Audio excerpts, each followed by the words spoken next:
I want to try a little experiment to kick things off. If I asked you to close your eyes right now and conjure up an image of Queen Victoria, what pops into your head? I'm willing to bet cash money it's a very specific vibe. You're seeing the statue in the city square, right? The short, stout, older woman. She's dressed in heavy black silk. She looks incredibly grumpy. The classic widow of Windsor, the woman who famously peered over her spectacles and said, "We are not amused." Exactly. That is the caricature. That's the photo in every high school history textbook. Okay. But today we are going to take a sledgehammer to that statue. Because we've got a stack of sources here, diaries, private letters, eyewitness accounts that tell a completely different story. The dour old woman in black. That was just the final act. The real Victoria. Honestly, her life was wilder than most HBO dramas. It really is a massive paradox. We remember the silence, the propriety, and the mourning.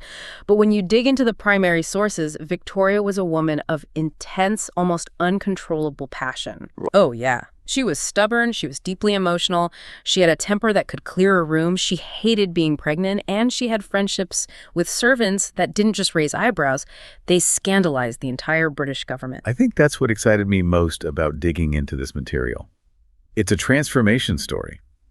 How on earth does a lonely, controlled, isolated little girl evolve into the matriarch of the entire British Empire? We're going to trace that whole arc today. And to really understand that arc, to understand her, we can't start with her birth. We have to start with the absolute chaos that made her existence necessary in the first place. You're talking about the race for an heir. This part of the story always blows my mind because it feels so unroyal. It feels desperate. It was desperate. I mean, set the scene. It's 1817. The British monarchy is staring down the barrel of extinction. King George III is on the throne, but he's, incapacitated by severe mental illness. His son, the Prince Regent, is effectively running things. Now, the Prince Regent had one daughter, Princess Charlotte. She was the Diana of her day, young, beautiful, popular. She was the entire future of the dynasty. And then, in a tragedy that just shook the nation, she dies in childbirth. So suddenly the line of succession just snaps. Completely severed. You have to look at who was left. You have the wicked uncles, the sons of George III. These guys are in their 50s. They are aging. They are debauched. They are deeply unpopular. They are mostly unmarried or in illegal marriages. And critically, they have no legitimate children. Not one. So the death of Princess Charlotte basically fires a starting pistol. Exactly. It triggers this frantic, almost humiliating matrimonial race. The royal dukes, who've been happily living with mistresses for decades, suddenly rush to get married to German princesses, specifically to produce a legitimate heir to save the Hanoverian line. It's literally a biological race. First one to have a baby gets the crown. And the winner, eventually, is Prince Edward, the Duke of Kent.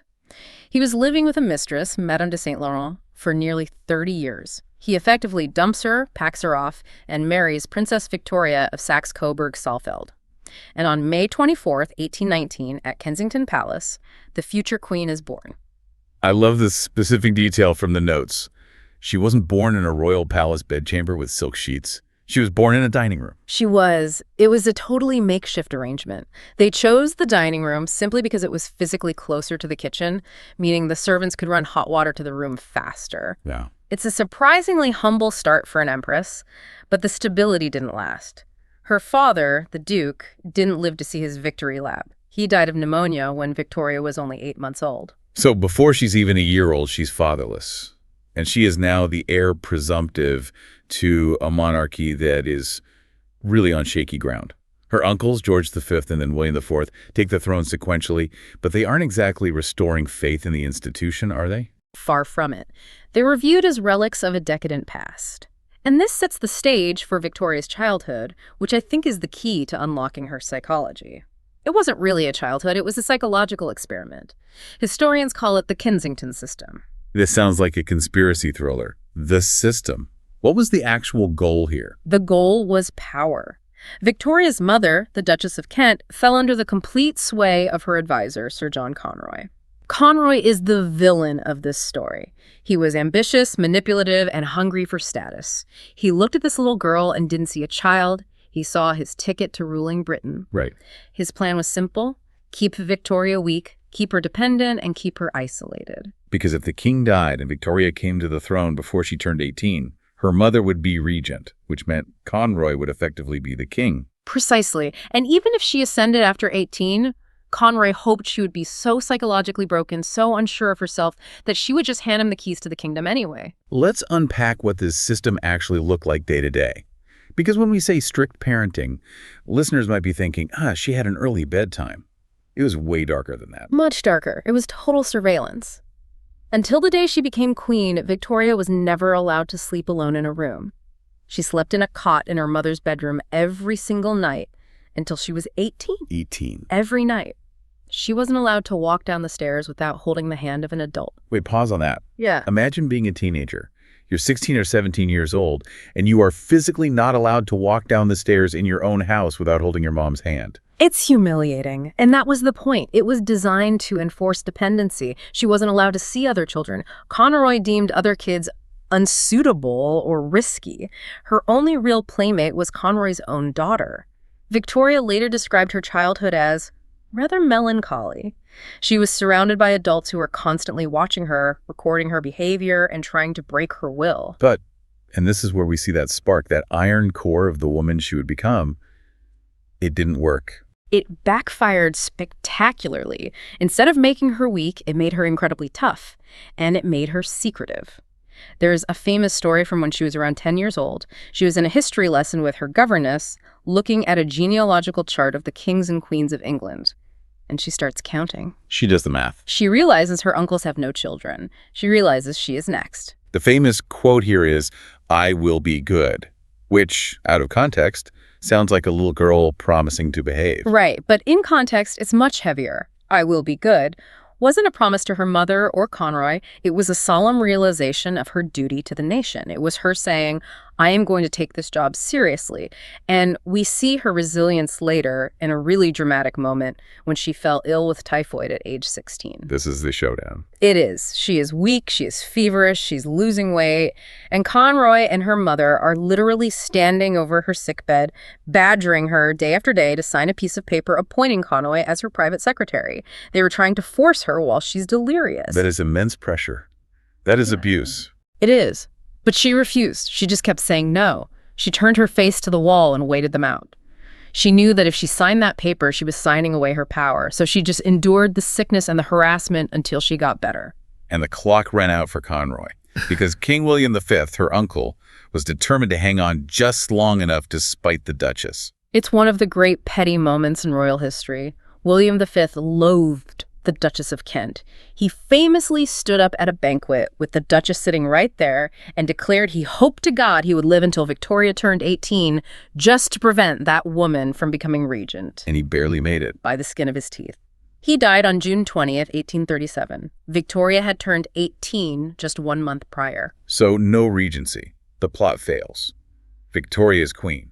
And I love the very first thing she does. It's such a teenage rebellion move, but on a royal scale, it's cinematic. It's the moment of liberation. She is woken up early in the morning, told she is queen, she meets with the archbishop, and then her first order of business. She demands that her bed be moved out of her mother's room. She asks for 1 hour alone. For the first time in her entire life, she closes a door and is by herself. And then the hammer drops on Conroy. She banishes him. She refuses to see him. She refuses to eat with her mother. She moves her mother to a remote apartment in Buckingham Palace and basically ghosts her. It's brutal, but after that childhood, you can completely understand it. She was asserting her independence. She was saying, I am the queen and I am in charge. But she was still young, she was inexperienced, and she had been so isolated she needed guidance. And her Lord Melbourne. Lord M, her first prime minister. And honestly, looking at the letters, her first crush. The sources are not subtle about this. She was obsessed with him. She was. Melbourne was much older, 58, I believe, sophisticated, witty, a bit cynical. He became the father figure she never had, but there's a romantic undercurrent. He taught her statecraft, he taught her how to be a queen, but he also made her very partisan. He was a Whig, what we'd call a liberal today, and because Victoria loved him, she decided she was a Whig too. Which leads to a bit of a constitutional crisis, doesn't it? The bedchamber crisis. This is a story that really shows her stubbornness. It's the perfect example of her early immaturity and power. The government changed. Melbourne lost his majority, and the Tories were coming into power under Robert Peel. Now, custom dictated that the queen's ladies-in-waiting, who are her personal attendants, should change too, because her current ladies were all wives and sisters of Whig politicians. It makes sense politically. The prime minister doesn't want the queen's bedroom talk to be dominated by the opposition party. Exactly. But Victoria refused. She took it personally. She said, "I will not give up my ladies." She viewed it as Peel trying to take away her friends. She stood her ground so firmly against the Duke of Wellington and Peel that Peel actually refused to form a government.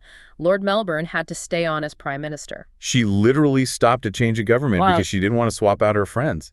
That is wild. It showed her power, but it also showed she was treating the monarchy as her personal property, not a constitutional role. She needed a partner who could help her understand the difference. She needed someone who could channel that energy.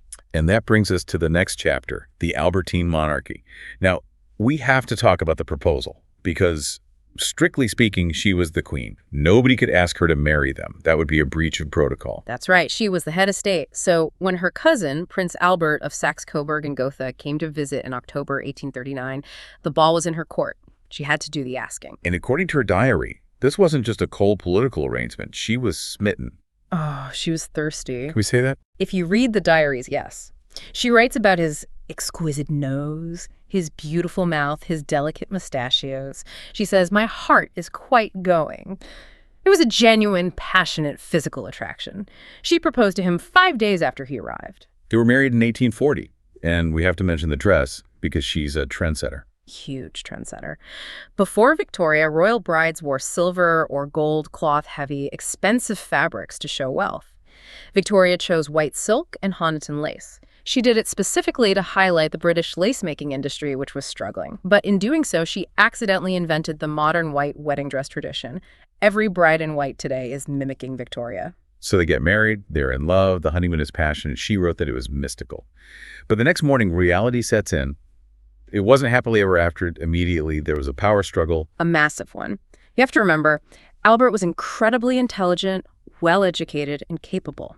He comes to England, and he has nothing to do. He's the Queen's husband, but he is not the king. He has no official role. He wasn't even allowed to choose his own staff initially. The old governess, Latson, was still running the household. Albert famously wrote that he was the husband, not the master. And Victoria, having just escaped her mother's control, wasn't exactly eager to hand over the reins to another person, even her husband. Exactly. She put up a fight. But Albert was persistent. He played the long game. He started by reorganizing the household, which was a mess of inefficiency and waste.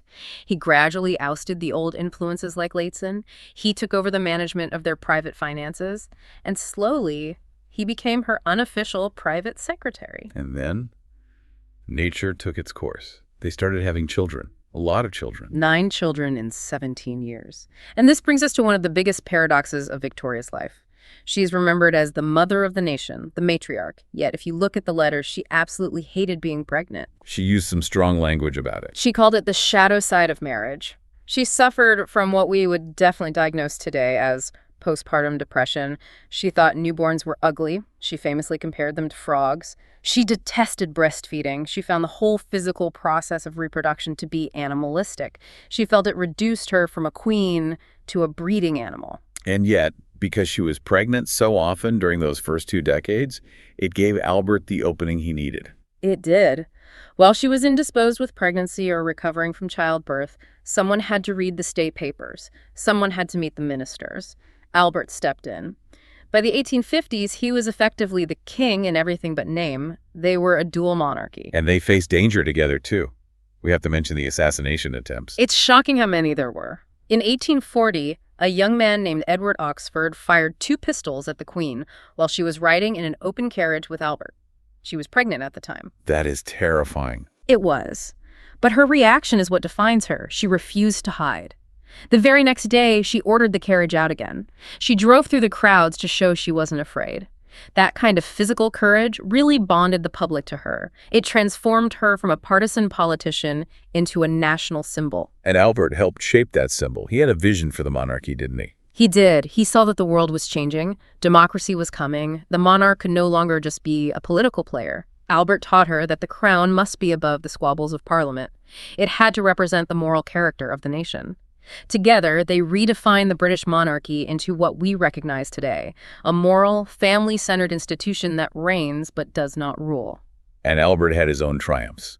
The Great Exhibition of 1851. The Crystal Palace. It was Albert's baby. A massive glass structure in Hyde Park showcasing technology and culture from around the British Empire and the world. It was a huge success, it made a massive profit, and it cemented the idea of Britain as the industrial workshop of the world. By 1860, they were on top of the world. They were a power couple in the truest sense. But this partnership, this Albertine monarchy, couldn't last forever. And the end came shockingly fast. We moved to the tragedy of 1861. The Annus Horribilis, the horrible year. It starts in March when Victoria's mother dies. Victoria's heartbroken, partly out of guilt for their years of fighting, but she has Albert to lean on. But then in December, the unthinkable happens. Albert falls ill. The diagnosis at the time was typhoid, though I know modern historians debate if it was something chronic like Crohn's disease or even stomach cancer. But the timing. There's a family drama attached to this, right? There is, and it's heartbreaking. Just before he got sick, news reached the palace that their eldest son, Bertie, the future Edward VII, was involved in a scandal. He was training with the army in Ireland, and he'd had a liaison with an actress named Nellie Clifton. The heir to the throne fooling around with an actress. It was a PR nightmare. Albert was already feeling unwell, it was raining, but he traveled to Cambridge to reprimand Bertie. He went for a long walk in the rain with his son. He came back from that trip exhausted, and his condition deteriorated rapidly. He died on December 14th, 1861. He was only 42. And Victoria, she didn't just grieve, she broke. She shattered, and she looked for someone to blame. She fixated on Bertie. She wrote in her diary that he was the cause of his father's death. She couldn't even look at her own son without seeing the reason for her husband's demise. It permanently damaged their relationship. Her mourning was intense. It wasn't just sadness, it was pathological. It became her identity. She put on black mourning clothes and literally never took them off for the next 40 years. But it went beyond clothes. She turned Albert's rooms into a shrine. This is the detail that always gets me. She demanded that his servants bring up hot water for his shaving mug every single morning. Wait, for a dead man. Every morning. For 40 years, his clothes were laid out fresh on the bed every day. It was a frozen moment in time. And she withdrew completely. She stopped opening Parliament, she stopped appearing in public, she vanished into Balmoral Castle in Scotland and Osborne House on the Isle of Wight. And the public, who had sympathized with her at first, started to get impatient. They did. By the late 1860s, people were asking, what are we paying for? If the queen is invisible, why do we have a queen? There was a significant rise in republicanism. People posted signs on the gates of Buckingham Palace saying, these premises to let, owing to the declining business of the former occupant. They called her the Widow of Windsor. Ironically, what brought some sympathy back was the fact that people kept trying to kill her. It's a strange way to win popularity, but yes. There were 7 distinct attempts on her life over the years, anarchists, mentally unstable individuals. Each time she survived, it reminded the public of her vulnerability and her courage. It softened them towards her. But she couldn't stay alone forever. She needed support. And this brings us to one of the most fascinating parts of her character. Victoria seems to be a woman who needed a strong male figure to lean on. Absolutely. She moved from Conroy, whom she hated but was defined by, to Melbourne, then to Albert. When Albert died, there's a massive void, and she filled it in a way that shocked the court. We have to talk about John Brown. John Brown. He was a Scottish gillie, an outdoorsman, a servant at Balmoral. He was rough, he was blunt, he liked his whiskey. He was the complete opposite of the polite, stuffy courtiers in London. And he treated her not as an empress, but as a woman. He ordered her around. He'd say, woman, put on your coat, it's cold. And she loved it. She adored it. She craved that directness. She called him her dearest friend. But the court gossip was vicious. They called her Mrs. Brown. There were rumors, unsubstantiated but persistent, of a secret marriage. It was a massive scandal because it crossed such rigid class lines. A queen and a servant. It was unheard of. But she didn't care. She kept him by her side until he died in 1883. She was devastated again. But then, almost immediately, she found another companion who caused even more controversy. Enter Abdul Karim, the Munshi. This story was buried for so long. He arrives in 1887 for the Golden Jubilee. Basically just to wait tables, right? Yes, he was a gift from India, a servant to add some exotic flair to the royal dining room, but he was tall, handsome, and intelligent. He caught the queen's eye. She asked him to teach her Hindustani. And very quickly he goes from waiter to munshi, which means teacher. And then to Indian secretary. He was given a prominent place in the household. She gave him cottages on the royal estates. She gave him land in Agra. He taught her about curry, about Islam, about the reality of life in India. But if the court hated John Brown, they absolutely lost their minds over Abdul Karim. Oh, it was a nuclear meltdown. It was pure racism and class snobbery. Here was a brown man, a Muslim, a former servant, standing in the inner circle of the Queen Empress. The household threatened to resign en masse. They thought he was a spy. They thought he was manipulating her. How did Victoria handle that? Did she back down? Not even a little bit. There is a famous account of her sweeping all the contents of her desk onto the floor in a sheer rage during an argument about Karim. She accused her family of race prejudice. She defended him ferociously. And look, we have to be clear. Victoria was not a modern progressive. She was an imperialist. But in this specific personal relationship, she saw past the color of his skin and the class barriers in a way her family simply could not. Sadly, she couldn't protect him forever. No. The moment she died, her son Edward VII took his revenge. He ordered Karim's papers seized. They burned the Queen's letters to him, years of correspondence right in front of him. They deported him back to India and tried to erase him from history. That is tragic. But they couldn't erase her impact on the world. We need to zoom out now. While all this personal drama is happening, the grief, the servants, the family feuds, she is presiding over the biggest empire in human history. She is. And her political life in her later years is defined by her rivalry with two key prime ministers, William Gladstone and Benjamin Disraeli. Talk about an odd couple. She hated Gladstone. She couldn't stand him. Gladstone was a liberal. He was incredibly intellectual, very moralistic, and very intense. He tried to get her to come out of mourning and do her job. He lectured her. She famously said, "He speaks to me as if I were a public meeting." Which is the worst way to talk to Victoria. She wanted a personal connection. Which is exactly what Benjamin Disraeli gave her. Disraeli was the conservative leader. He was charming, witty, a novelist. He was a master of flattery. He famously said, "Everyone likes flattery, and when you come to royalty, you should lay it on with a trowel." He called her the fairy queen. He did. He wrote to her as if they were co-conspirators. He understood that she was a romantic at heart. He made politics feel like a grand adventure. And he gave her the title she wanted most. Empress of India. Yes, in 1876, Victoria was jealous that her daughter was going to be an empress in Germany while she was just a queen. So Disraeli pushed the Royal Titles Act through Parliament. We have to address the elephant in the room here. We call this the Victorian era, and we associate it with progress trains, telegraphs. But for millions of people in Ireland, in India, in Africa, this wasn't a golden age. It wasn't. The map was being painted pink. The empire grew to cover 400 million people, but the reality included terrible atrocities. The Irish famine happened on her watch. The Boer War at the end of her reign involved concentration camps. How much did she actually know? Was she willfully ignorant? She was a staunch imperialist. She believed in the civilizing mission, the idea that the British Empire was a force for good. She was genuinely distressed by the suffering of her soldiers, but she rarely questioned the morality of the expansion itself. She saw herself as the benevolent mother of this vast family. And the public bought into it. By the time we get to the Diamond Jubilee in 1897, she is the grandmother of the world. The 1897 Jubilee is the peak. She was too old and frail to walk up the steps of St. Paul's Cathedral, so they held the service outside. She sat in her open carriage at the bottom of the steps, surrounded by troops from every corner of the globe: Canada, India, Africa, Australia. The telegraph allowed her to send a message to the entire empire simultaneously. It was the zenith of British power.